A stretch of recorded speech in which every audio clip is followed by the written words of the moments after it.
Sorry, I think Derek, we cut Derek off very slowly there, but I'm not sure I was meant to go quite so harshly. So apologies to Derek, but we are running low on time. I really do appreciate that the captioners and the sign language interpreters are only booked to 5 p.m. So if they will give us a little bit of leeway of 5 or 10 minutes, I will personally be very grateful, but I do appreciate it might not be possible. So I'm going to hand over quickly to Yongjun, who's going to give a bit of a vision for the future.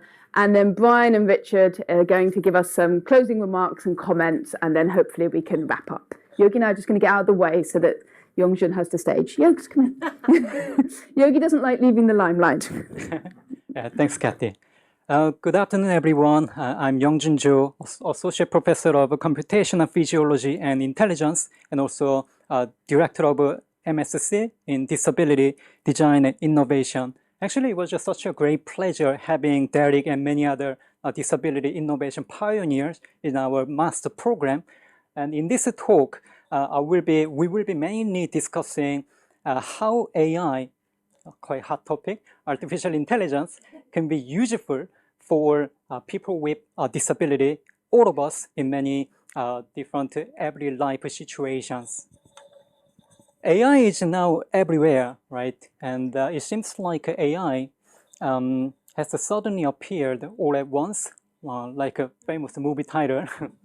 But actually, the AI has been here at least for a couple of decades, and just rapidly growing data availability and the computing powers have fostered the AI development in both in academia and industry, and also have massively improved the AI's capability.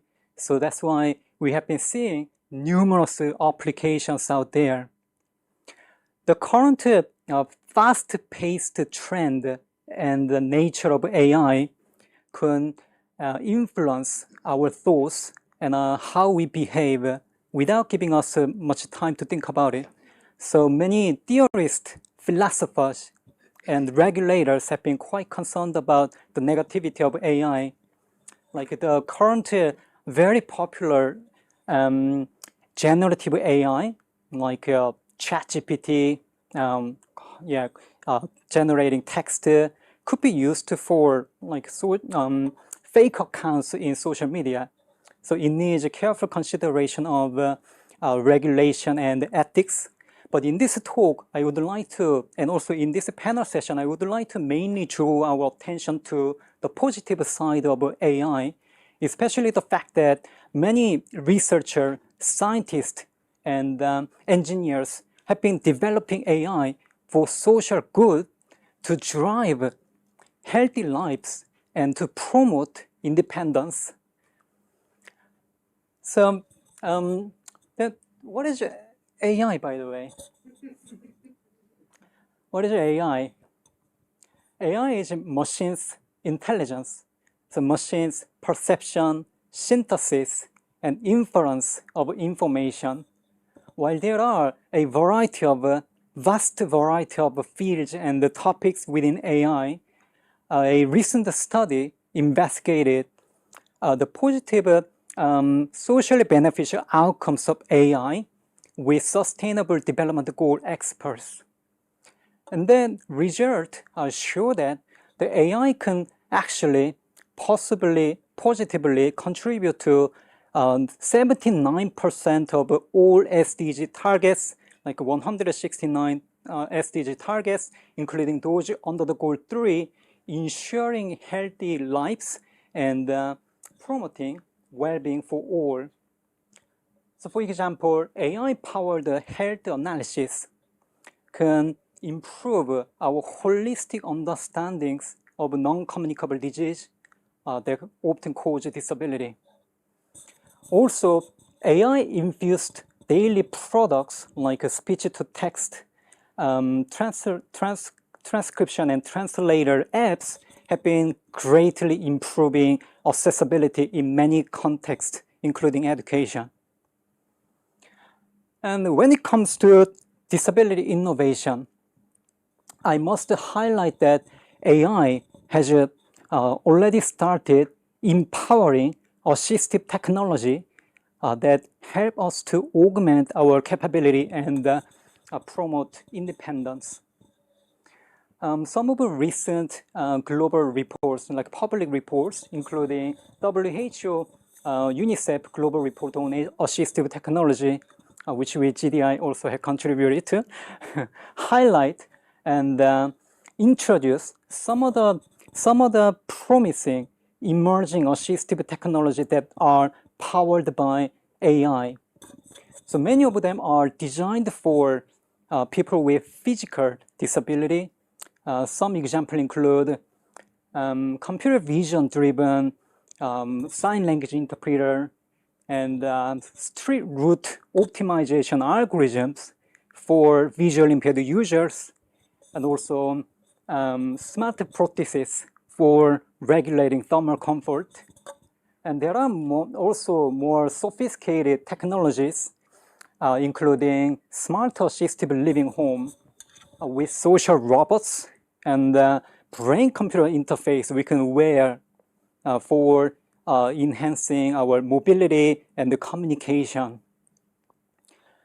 And these technologies have been actively being extended to the point where we can also help many people with hidden and invisible disability.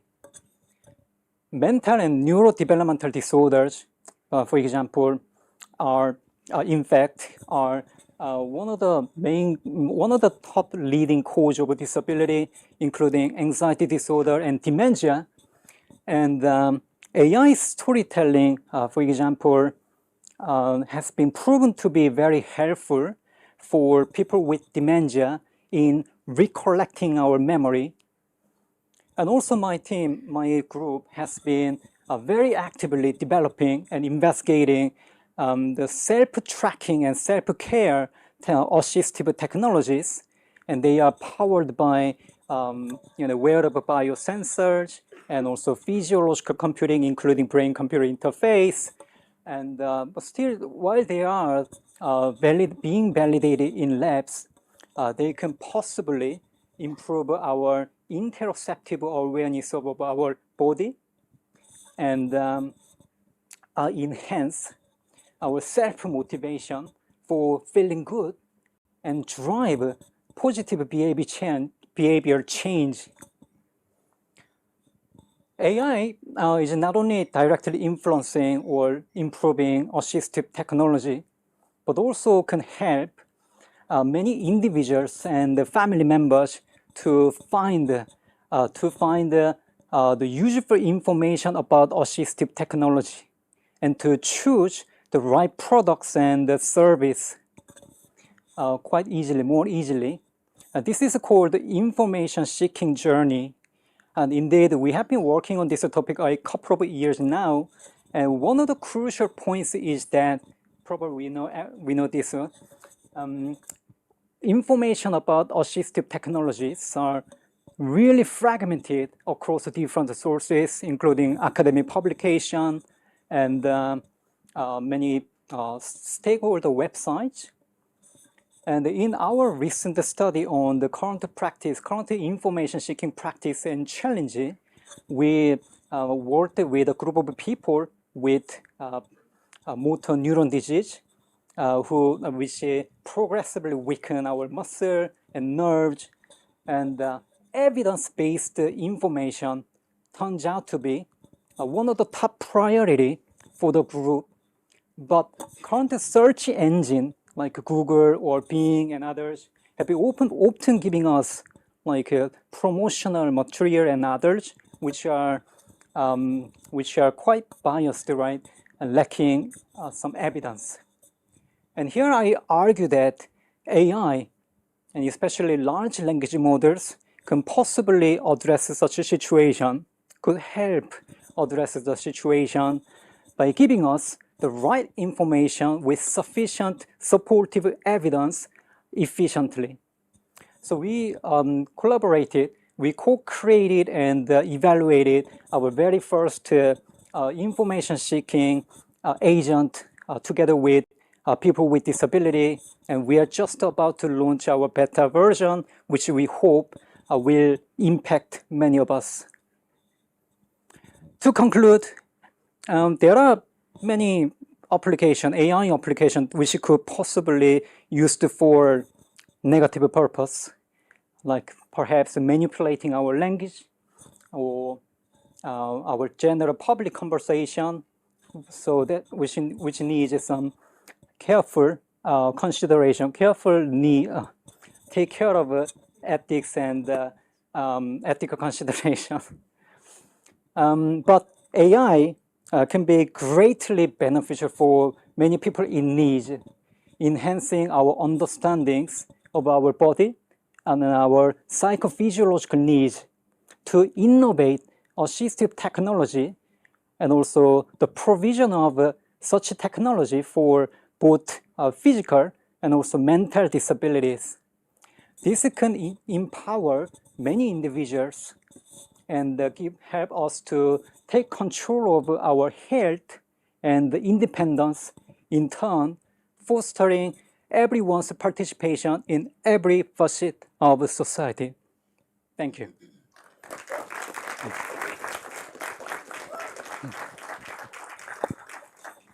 Thank you very much, Youngjin. And with that, just mute that. Sorry, yeah. I'm going to come because that was absolutely fantastic, and I would come to you for more comments, but I am very short of time, and therefore I thought your comments around the fact that this technology could bring us joy, but also maybe hasn't quite reached its potential. That, Richard, if you don't mind me coming to you first, made me think of our recent study in Ghana. And the work with people with motor neuron disease. And I just thought, with your decades of experience as a speech and language therapist, working with Google to help them launch Relate, but also as a PhD student here at UCL, where do you think we're going? What's going right? What's going wrong? Is this on? Yes, but possibly not charged. Testing. 1, 2, think 3. so. Thank you. No, it's not working. Try again.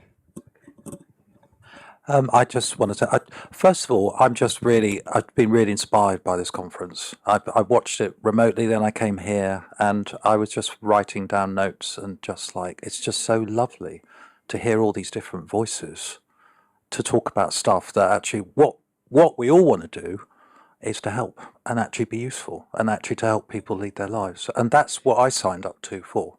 I had a previous career working in IT and then I saw the light at a certain age, and I retrained to become a speech therapist because it was inside, and there was something that needed to be done.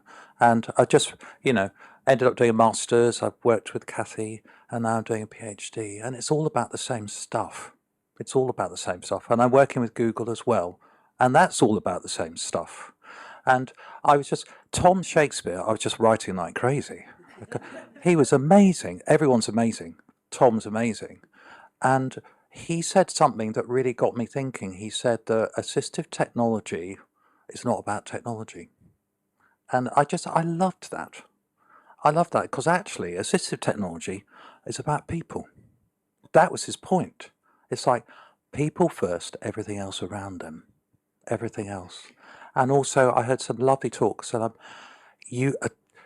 I forgot your name, I'm so sorry, but you talked about stigma. You talked about stigma, about how life really is with people with communication difficulty or other difficulty. The reality of it, not what we think, how it is. And I worked with Kathy in Ghana, and just a beautiful country, wonderful people.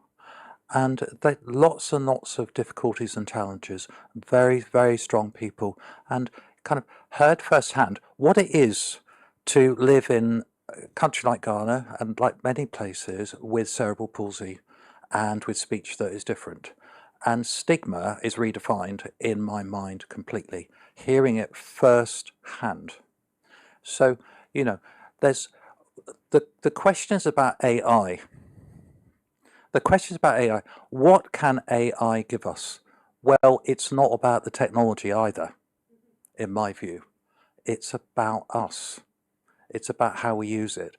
But there's one problem working with Google or working with other places, is many of us are not included. It's here already. It's like you say, it's been here a long time, who's included? And this is a real challenge for us. You know, I might be the only speech therapist that Google has in Europe. That's not because I'm special. That says a lot more about Google, about why are there not more people like us? Why aren't we all working with Google? Why not? Because actually they're building stuff for us. It's on our phones.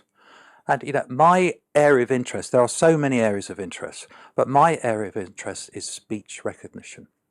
Because I think if speech recognition technology, ASR as it's called, works better for everybody, then everybody's got a better chance of being understood. Saying what they want to say, to who they want to say it, wherever they want to say it. And that makes a difference. Because certainly people living in Ghana who we worked with have been held back in education, have been rejected from work, and that is the real life. And the people we met are the survivors who came all the way from north of the country to talk to us, to tell us their story. And it was about fighting, super smart, super brilliant. It's like, who loses when they lose? And it's everybody. We all lose. They have such stuff to give us, to contribute. So we're working on speech recognition technology with Google, something called Project Relate. And AI, I don't get it either. AI works with a very limited set of data for people with changed speech or dysarthria and extrapolates it, so that we use a lot less data to try and get people understood. But of course, you know, it's the big problem. There are many, but the big problem is, you know, how do we measure success with speech recognition technology that might work for everyone? In technology land, they use something called word error rate, which is the number of words accurately recognized per 100 on the system. The problem is word error rate does not differentiate between words, and some words are more important than others, like people's names, places and things. And those words, by no coincidence, are really hard to substitute for other words. So therefore the content of the words matter. So a kind of an ongoing battle at Google that, you know, we're having is just like, we don't want word error rate. What we want is how people understand. But that's really hard to measure from a phone because it's not even on the phone.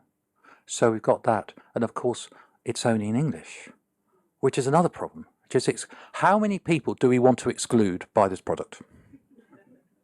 That's the question. And so fortunately, you know, with the kind of research that's going on at the moment, is that we are highlighting that actually AI can be great. It will be great. It's already here, but there are a couple of things we need to tell you.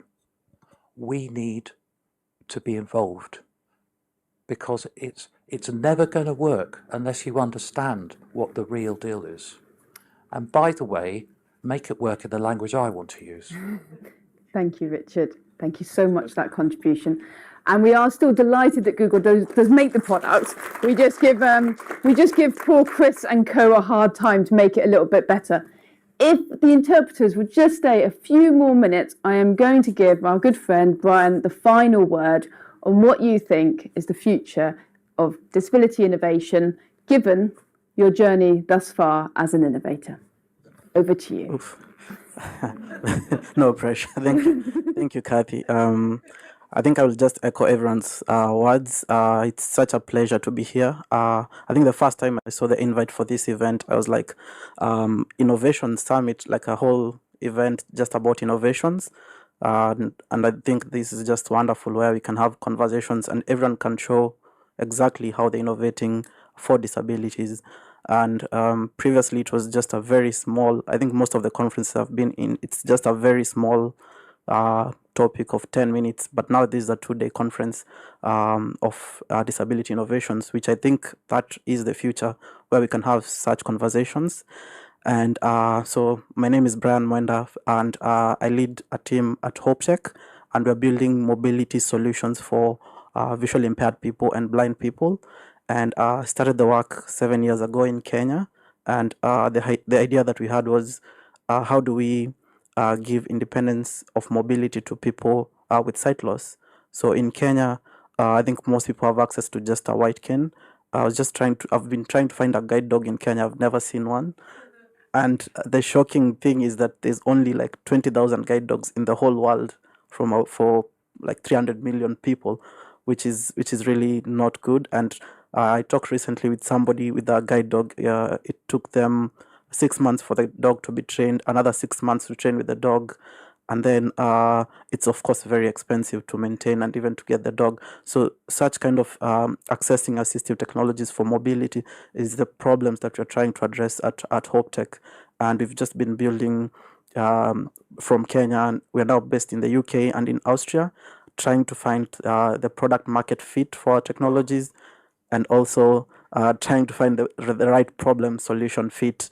And I think the future of assistive technologies is through co-creation. I think that has been the main theme in this conference. Co-creation. You have to build it with us. You have to build, and you have to have this conversation as you're building every single product out there. So we recently set up a center for research and distribution of assistive technologies in Kenya. It's called Senses Hub. One of the questions I got was, it's such a small market. If you're targeting just research and distribution for assistive technologies, that's a very small market. Why would you set up a whole business for that?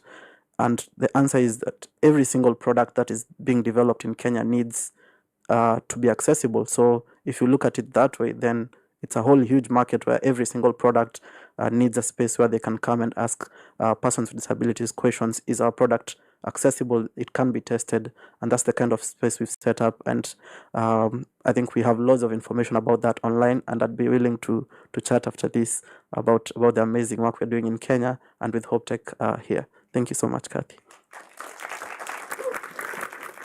Thank you. Yogi got so excited he had to woof.